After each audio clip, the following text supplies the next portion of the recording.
আসসালামু আলাইকুম, কেমন আছেন সবাই? আশা করি ভালো আছেন। আজ আমি আপনাদের সাথে একটি গুরুত্বপূর্ণ নির্মাণ সামগ্রী নিয়ে আলোচনা করার চেষ্টা করব।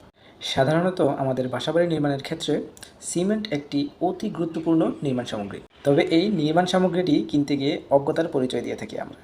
অনেক সময়ই আমরা নির্মাণ সামগ্রীটি কিনতে গিয়ে প্রতারণার শিকার হয়ে থাকি। স্পেশাল সিমেন্ট, ১ নং সিমেন্ট, 1 গ্রেডের সিমেন্ট, বিভিন্ন কথা বলে দোকানদাররা আমাদেরকে ঠকিয়ে দেয়। কিন্তু আজকের পর থেকে আর ঠকতে হবে না। আজকের পর থেকে আপনি নিজেই পারবেন ভালো সিমেন্ট বাছাই করতে। জানবো নির্মাণ সামগ্রী সম্পর্কে এবং কিনবো আস্থার সাথে। তাহলে চলুন মূল বিষয়ে যাওয়া যাক। আমাদের দেশে সাধারণত 2 ক্যাটাগরিরই সিমেন্ট হয়ে থাকে। একটি হচ্ছে ওপিসি সিমেন্ট এবং অন্যটি হচ্ছে পিসিসি সিমেন্ট। তবে ওপিসি সিমেন্ট আমরা ব্যবহার করে থাকি নির্দিষ্ট কাজের জন্য। এটা নিয়ে আলোচনা অন্য একটি ভিডিওতে করা যাবে।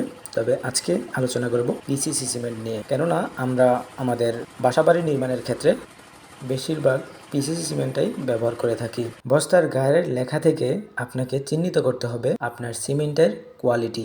বস্তার গায়ে অবশ্যই লেখা থাকবে কি কি উপকরণ দিয়ে তৈরি। এখানে দেখতেই পাচ্ছেন যে উপকরণসমূহের মাঝে আছে ক্লিংকার, লাইমস্টোন এবং জিপসাম।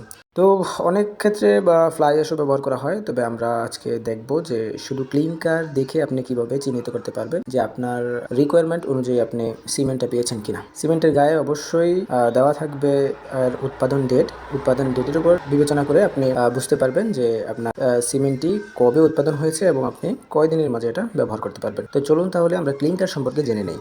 বস্তার গায়ে যদি লেখা থাকে ক্লিংকারের পরিমাণ 65% থেকে 79%, তাহলে আপনাকে বুঝে নিতে হবে এটা অবশ্যই বিএম ক্যাটাগরির সিমেন্ট। আর যদি বস্তার গায়ে লেখা থাকে ক্লিংকারের পরিমাণ 80 থেকে 95, মনে রাখবেন 80 থেকে 95%, সেই ক্ষেত্রে সিমেন্টের বস্তাটি হবে এএম ক্যাটাগরির সিমেন্ট।